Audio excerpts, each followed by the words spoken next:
If you're fortunate to be in Melbourne and keen to play a traditional sandbelt course, then you can't go past Yarra Yarra Golf Club. Like many of the sandbelt courses, Yarra Yarra was born many miles away from its present location. Originally located on the Yarra River, the decision was made to move to the more attractive sand-based area, now the home of Melbourne's most famous courses. I think it demonstrates perhaps the passion and the vision of those people involved in golf at the time. Melbourne was expanding. A lot of the clubs in the Melbourne Sandbelt were in closer to Melbourne, and I think it was great vision from the founders at the time to move out to the Melbourne Sandbelt, which has some beautiful sandy soils and terrific golfing country. And as you know, some of the premier golf courses in Australia and the world are located in this region. One of the key features of Yarra Yarra is the uniquely Californian-style clubhouse. It's regarded as one of the best in the country. The club's committee put out to tender some ideas of the clubhouses for the new Yarra Yarra, and a firm by the name of Allsop & Sons won the job, and he'd recently been touring Northern America, having a look at the different clubhouses over there, particularly down in California, where this type of style is quite strong. So this unique building was opened when the course opened in 1929 and was quite grand and distinctive back then, as you'd appreciate.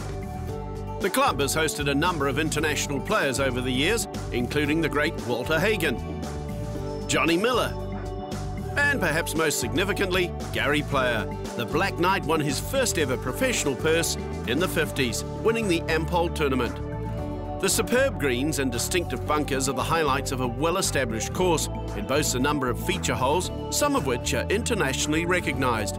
Andrew Bertram, head professional. The par threes at Yarra Yarra are world famous, and I think anyone coming here to play will walk away having had a most enjoyable round of golf. It is a great members club. Rather than being a championship golf course, it's a golf course that you walk off having enjoyed playing. But what will remain with you for some time are the quality of the bunkers at Yarra Yarra. If you travel around all the sandbelt courses, you'll find that the bunkers have very sheer faces, very hard faces, where the ball will bounce down into the base of the bunker quite easily. Easy to maintain if done correctly and looked after, and it gives a fair playing surface.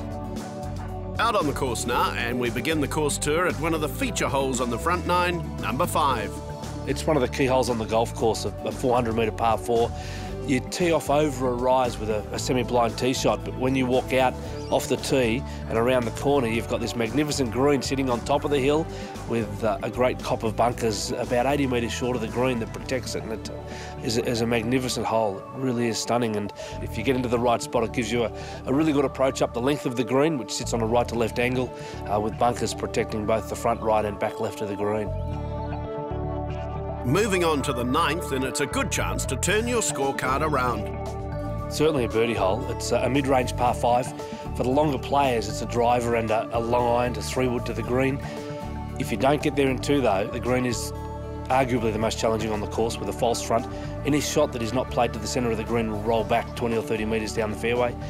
Bunkers 40 metres short of the green make it the second shot a real challenge if you don't hit a precise long iron or fairway wood. One of the slopiest greens on the course, and if you get in the wrong part of it, 2-putting is a real challenge. A different test awaits you at the 11th. The 11th hole, par 3, 169 metres. 3-level green that sits on an angle from back right to front left, and it's surrounded by bunkers. Just a magnificent hole. People walk away from here with that memory, and it's one of the great holes in golf. Precision is utmost. With the back right championship pin position, the rear bunkers are level with that. So if you hit your tee shot at the back right pin position and it's 5 metres left, it's in the bunker. It's 10 metres short, it's in the bunkers. It's bunkers all around the green, and you need to be spot on lengthwise. Peter Thompson regularly comments it's one of his favourite holes in golf, and you don't get a bigger positive rap than that, do you? A magic stretch awaits you at number 12. It's an elevated green where the front edge of the green drops away dramatically and runs down to the fairway. The green level is set maybe 2.5 metres above the fairway level, and it's a very, very rapid drop off the front. And it is a challenging shot to have enough club to get up onto the green. It ruins a lot of rounds, that shot does. Number 13 is regarded as the stroke hole 1.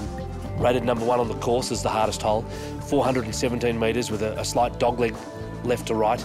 The tee shot needs to carry 2 bunkers that are at about the 230 metre mark, and then again the green, another very slopey green from back to front with actually 3 to 4 tiers in the green. Any shot that is played to the middle of the green and it grabs and spins will finish off the front of the green. When the pin's at the back, it makes it a very challenging shot. Just this morning, one of my assistant professionals said he hit 7-iron in there, landed in the middle of the green, spun to the front, and he had 115 feet to the hole. Makes it a difficult shot in there. I particularly like number 15. The 15th, it's a 148 metre par 3. There are 7 bunkers that surround the green with a very large tier in the centre of the green. It would be 1.5 metres high, the tier, and you get past the hole there, it can be a very challenging putt. It is also our number 1 hole-in-one hole too. When the pin's in the front, you can throw your ball into the tier, it'll run all the way back down to the flag. So it's a magnificent hole again, and as with the other par 3s at Yarra Yarra, it's what makes this golf course. And let's finish at number 18. Short par 5, 440 metres, and it's a real birdie opportunity. Runs back up to the clubhouse. Bunkers on both sides of the fairway, and bunkers to, again, surprisingly, a very slopey green from back to front. And again, the green makes the hole. It's a very challenging hole for that. Yarra Yarra is a popular course with 60,000 plus rounds a year. Although it's a private club with a waiting list of between 4 and 6 years, overseas visitors can play Yarra Yarra. We do open the doors for interstate visitors and also for international guests as well. So, for example, our friends in New Zealand who are members of private clubs in New Zealand with introductory letters have access to come over here and play at Yarra Yarra. We have a green fee of 220 Australian dollars, and they're more than welcome to come over. While the cost of playing on Australian courses of this calibre is high by Kiwi standards, package deals can reduce that cost. Andrew Bertram welcomes all Kiwi golfers. We hope they come to Yarra Yarra and they find a golf course that they have a lot of fun playing, and they experience some of the world's great short holes, experience some wonderful greens, and they walk away saying, I had a great day at Yarra Yarra today, and they looked after me so well, and they just want to come back and play some more golf.